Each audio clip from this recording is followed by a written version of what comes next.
बिस्मिल्लाहिर्रहमानिर्रहीम। अस्सलाम वालेकुम। जैकब न्यूज़ सां मां आहियां आबिद अली मंगरियो। पेश आहिनि हिन वक़्त जूं हेडलाइंस।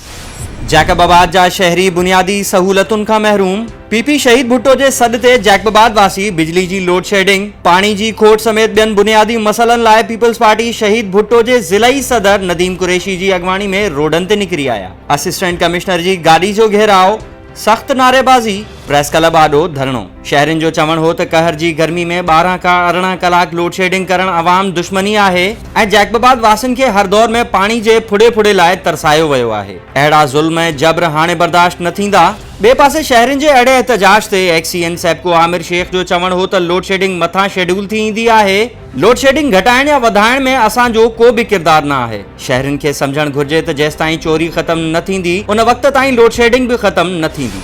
जैकबाबाद सिटी पुलिस जो कारनामो। वडेरे पारां 7 वरियनि जी मासूम ॿारड़ी सकीना नसीराणी खां जबरी पोरियो वठण वारी ख़बरुनि जे नोटिस जी आड़ में वडेरे मथां केस दाख़िल करण बजाए संदसि माइट आसिफ अली खोसो मथां केस दाख़िल करे गिरफ़्तार करे वरितो। पुलिस ज़रियनि जो चवण आहे त एसएचओ सिटी लियाकत अली लाशारी बाअसर वडेरे शोएब खोसो खां रिश्वत वठी संदसि मथां केस दाख़िल न कयो ऐं दाख़िल कयल केस बि बी क्लास में कढण जा सांभा कया पिया वञनि। पुलिस गिरफ़्तार जवाबदार खे फर्स्ट सिविल जज जुडिशियल मैजिस्ट्रेट इम्तियाज़ हुसैन लाखेर जी अदालत में पेश करे छॾियो। 14 ॾींहं जे रिमांड ते जेल हवाले। ठुल्ह में ज़िले इंतज़ामिया पारां कयल स्मार्ट लॉकडाउन कराइतो साबित न थी सघियो। लॉकडाउन वारे इलाइक़नि में माण्हुनि जी अचवञ समेत ॿियो वहिंवार बि हलंदड़। पुलिस रिश्वत ऐं वसील इलाइक़नि में दुकान खोलराए छॾिया। काज़ी अहमद में ॻोठ सींगार खोसो में पुलिस चढ़ाई वारे वाक़े ख़िलाफ़ खोसा इतिहाद ऐं सियासी समाजी तंज़ीमुनि जे अॻवाननि पारां हिकु एहतजाजी रैली कढी तालका प्रेस क्लब ताईं मार्च कयो वियो ऐं एसएसपी जामशोरो ख़िलाफ़ नारेबाज़ी कई वई। अॻवाननि जो चवण हो त पुलिस पारां कयल ज़ुल्म जो सिंध सरकार खे फौरी नोटिस वठणु घुर्जे हा, पर हुकूमत अञा ताईं इन मामले ते को क़दम नाहे खयो, जेको अफ़सोस जोॻो अमल आहे।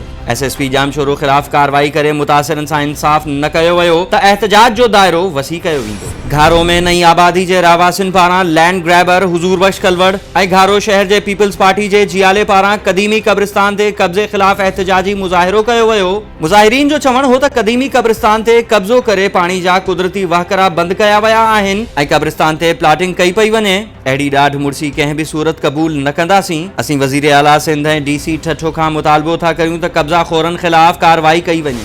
भिरिया रोड में ग्रैंड हेल्थ अलायंस जे सॾ ते पाकिस्तान पैरामेडिकल स्टाफ एसोसिएशन ज़िला नौशेरो फेरोज़ पारां, वैक्सीनेटर्स एसोसिएशन ऐं यंग नर्सिस पारां सिविल अस्पताल में 10 ॾींहं बि सूबाई सदर ख़ादिम हुसैन मस्तोई जी अॻवानी में एहतजाजी मुज़ाहिरो कयो वियो। संदन चवण हो त जेसि ताईं risk allowance, health professional allowance, time scale, Gavi vaccinators, PPE kits ऐं ॿिया मुतालबा तस्लीम न थिया त एहतजाज जारी रहंदो। काज़ी अहमद में सिंध स्टूडेंट्स काउंसिल पारां सागर जतोई, एजाज जतोई ऐं ॿियनि जी अॻवानी में तालका प्रेस क्लब आॾो ऑनलाइन क्लासिस जे नाव ते शागिर्दनि खां ॻरियूं फीसूं वठण ख़िलाफ़ एहतजाजी मुज़ाहिरो कयो वियो। ही हुयूं हेडलाइंस। वधीक ख़बरुनि ऐं तफ़सील लाइ विज़िट कयो असांजी वेबसाइट www.jacobnews.ht.com ऐं फेसबुक ते फॉलो कयो। ॾिसंदा रहो जैकब न्यूज़, ख़बर खां हक़ीक़त ताईं।